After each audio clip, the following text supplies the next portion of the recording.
bottomed her out.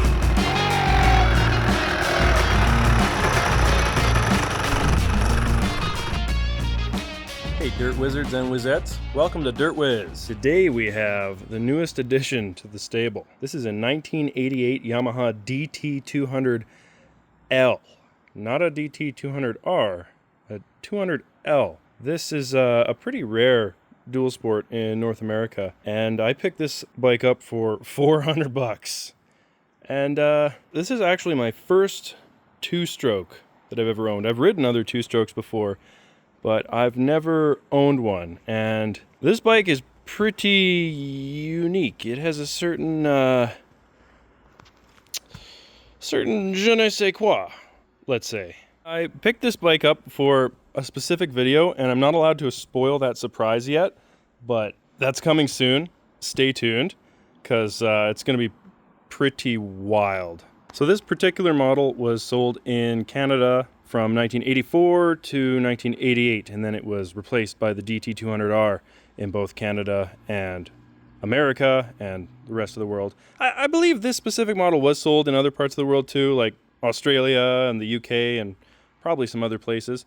But finding information for this bike, or parts, has been interesting so far. Maybe that's just because this is technically the first vintage bike I've ever owned, but yeah, finding parts is interesting, but we're getting there slowly. When I bought it, it did run, it did start up, but it didn't have any coolant in it, and it didn't move, and it just so happens that all it needed was a new clutch and some other work, because the previous owner had somehow snapped 4 of the 5 clutch bolts inside the basket. But it turns out that was actually a pretty easy fix. Just clamp down the clutch basket upside down on a piece of wood on a drill press, and we were able to drill them out from the rear, and they just popped right out. So that was actually, thankfully, a fairly easy fix. Now, these bikes actually put out a surprising amount of horsepower. They have the YPVS, Yamaha Power Valve System, which is an electronically controlled servo-controlled power valve, which runs off the CDI box. Now, I have no idea if the power valve actually works on this, because you need a battery. Not to run the bike, of course, it's a kickstart. It starts up just fine. But for any of the electronics to work, I'm going to need to source a battery. And I do have one coming from Fort 9. A little hard to find this battery. None of the local shops in town had a 3L in stock. A 12-volt 3L size. They had 6-volt 3Ls, but this is a 12-volt, so it's kind of a unique bike, that is for sure. These engines are liquid-cooled, 195 cc's, and they make about 32 horsepower. I think I've seen the numbers, and you know, that's pretty stout considering the bikes that I'm used to riding. But of course, being a two-stroke, it makes all that power in just a very specific power band. And once we hop on this thing in a minute, you'll clearly see where it makes all of that power, and anywhere around it makes pretty much nothing. So, like I said, I picked this bike up for a specific reason, but I'm not allowed to spoil the surprise just yet. But I think you guys are going to enjoy. If you want to follow along, if you're new to the channel, I'd really appreciate it if you hit that subscribe button. We are so close to 500 subscribers, and it really helps the channel out. I really appreciate every single one of you guys. So, yeah, we're gonna hop on this thing, take it for a ride. It's insured, so we're somewhat street legal, you know, somewhat. Tires hold air, should be good to go. I've taken it on maybe 2 test rides, so this will be actually a proper test ride, and I've never taken this on some dirt, so maybe we'll hit a little bit of dirt here. And I can't help but feel like there's just something missing on this side of the bike. I feel like something's missing here. There we go. That's it. I think that did the trick. All right, let's hop on this thing and go for a rip. Oh boy. Let's I guess we'll see if she wants to start up nicely first. So, is that? Yeah, that should be on. All right. What are you guys betting? I'm betting 3 kicks. I think 3 ought to do it. Maybe we'll try without the choke and we'll see. Wow. Wow. I haven't started this thing for days. Okay, well, maybe it was too good to be true. Let's see. As you can see, I need a kickstart return spring, but I got that on the way.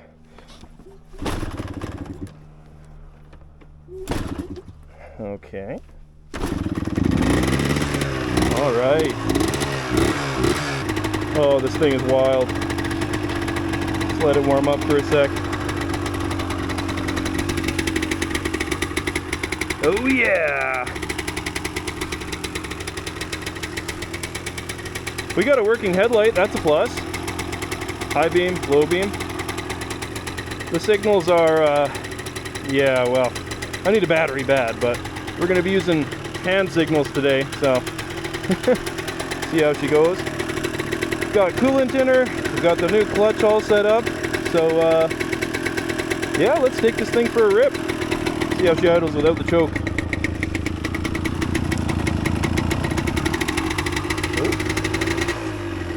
A little bit of a sticky throttle there. Okay, well, sweet.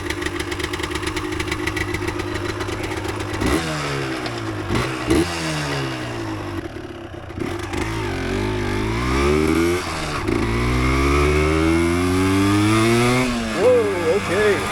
Yeah, I'm not used to two strokes at all. Absolute dog until like 55 or 6 grand. And then, wow, the thing just turns into a rocket ship all of a sudden.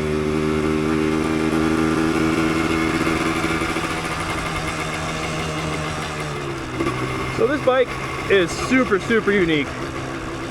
In North America, just sold in Canada for about 4 years. The US didn't get it until 1988, when they came up with the DT200R, which is a little bit of a different bike. It has a different frame.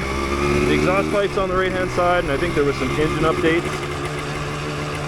But yeah, this thing is a little bit unique. It does have a front disc brake, which is pretty, I don't know, I'd say that's pretty skookum for 1988. The rear is a drum, and man, yeah, it doesn't do a whole lot, not gonna lie. Anyways, let's do a little bit of a pull here, just a little bit. I'm gonna wait for traffic just in case she doesn't pull. 19,881 kilometers on this little beast. All right, let's go.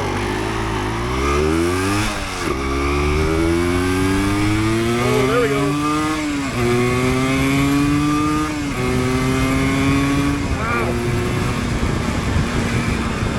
This thing's kind of a monster. I think we're in 6th gear. Yeah, it's got 6 gears.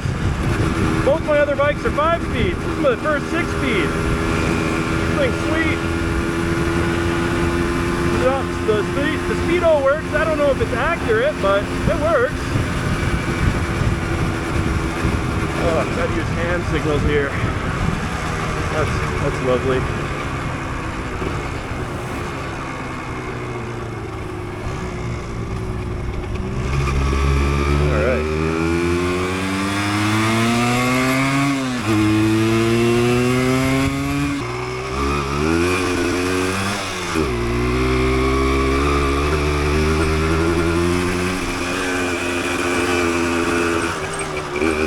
It definitely has the suspension of an 80s bike, that's for sure. It really reminds me of riding my cousin's RT100 two-stroke as a kid up on the mountains here. It's just definitely getting vibes of that. This has, ooh, like 4 inches of air there. This thing definitely has that old school vibe.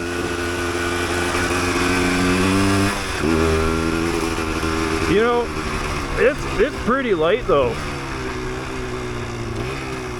For being so old, it had quite a bit of decent tech. This thing has a monoshock, 10 inches of travel in the front suspension. There we go. Once it hits 6 grand, woo, we're moving. Oh yeah. Absolute dog until 6 grand. And then you're moving. This thing's cool, man. You know, after polishing this thing up, you know, getting the signals working, everything like that, this might make a fun little commuter, to be quite honest. I'm really excited to show you guys the video that I got this bike for. I picked this up for 400 bucks with papers. And that's like, I don't know, that's gotta be like 200 and something US dollars. But I don't know, I'm starting, like at first I was having second thoughts because it didn't move. So that's why we tried the clutch kit from a Yamaha Blaster, because the Blaster, YSF 200 Blaster quad uses the same bottom end and crankcase as this bike, thankfully. So I can use pistons, like Amazon has cheap clutches, cheap pistons. They actually share a reasonable amount of parts, which is nice because the regular parts to get from Yamaha is a kind of a nightmare for these so far. But yeah, we put a clutch in, drilled out the snap bolts that were in, and after a little bit of messing around, filled it up with gear oil, and it moved.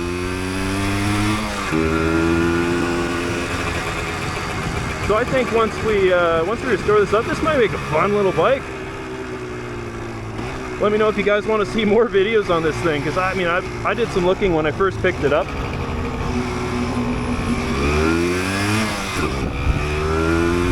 And there's like not a whole lot of content on these bikes at all, being so rare. There's a little bit more on the DT200R, but that's a little bit of a different bike. So I'm excited to make some videos on this thing. Just out that rear drum. Oh, it kind of works. It's like it suggests the bike to stop. The front brake works pretty good though. That premium 80s disc brake technology. All right, we're off road.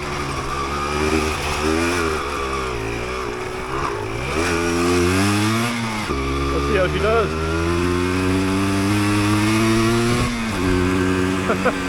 You know, for the mushy 80s suspension, it feels really, really good.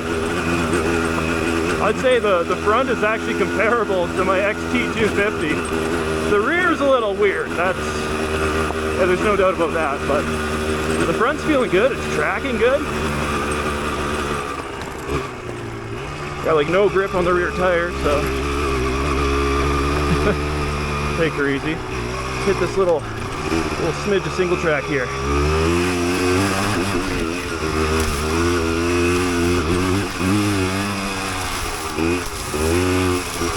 Oh yeah. Okay. Okay. Wow.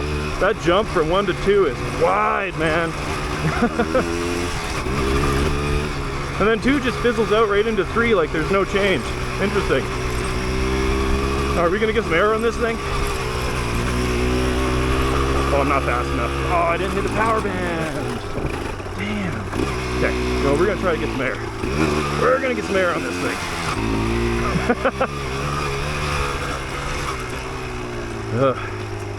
Oh, I was in 4th? Oh, neato. Okay. I'm gonna take off my backpack for this. All right. Okay. You ready to get some air, little DT?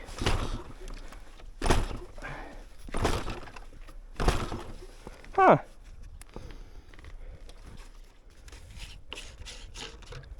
Okay, lots of fuel. Oh my God. Wow. I'm a genius. I had the key off. Hard to tell if it's off or on without no lights.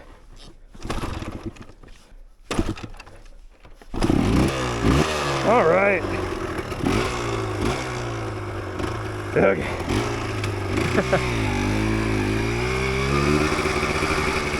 All right, so this is the lightest bike I own. I think dry weight, Yamaha claims 99 kilograms or 220-ish pounds. And that is, I mean, the gas tank's not very big on this thing, so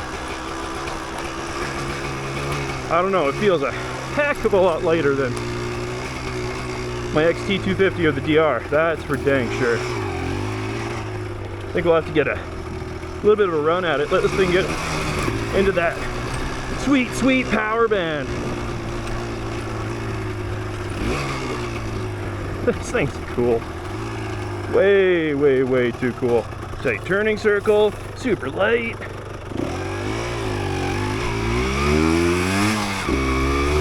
Alright. Third gear, let's go.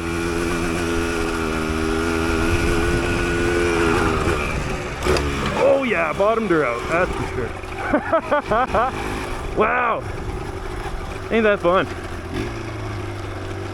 think I'm gonna record a third person shot for you guys.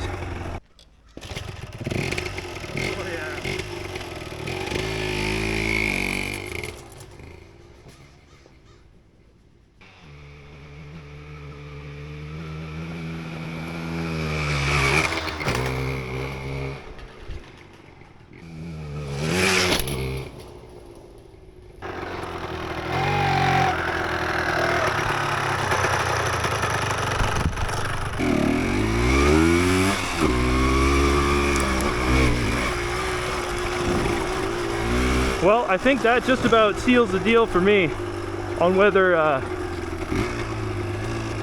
it was worth it or not. This thing's sweet. At the core, a really, really fun bike. Yeah, maybe a little worse for wear on the outside, but I mean, most of these old vintage bikes are. And you're gonna be paying a lot more for something like this once it's already been restored. So I think this was a smoking deal. Liquid cooled, 33 horsepower, 2-stroke that's street legal. I mean, what more can you want? This thing's freaking heaps of fun. Heaps of fun. Oh, I forget. No engine braking on a 2-stroke. Oh man. And it's got a rear drum. Ugh. But hey, it's got a front disc. All right, let's get out of here and head back.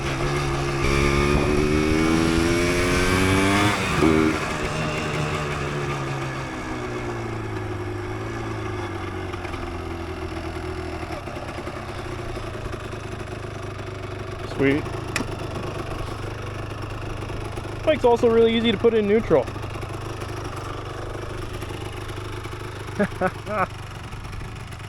Well, I hope you guys enjoyed the first video and ride on the DT200L. Look at this thing, man.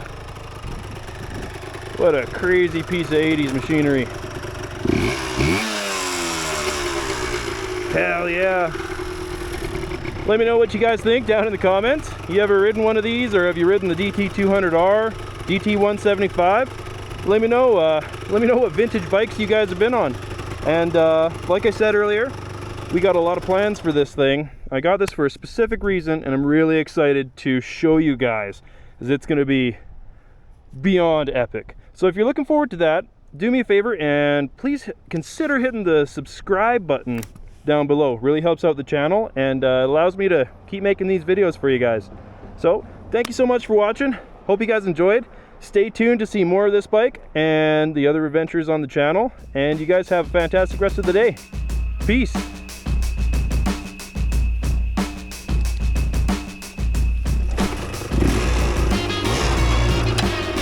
Oh yeah.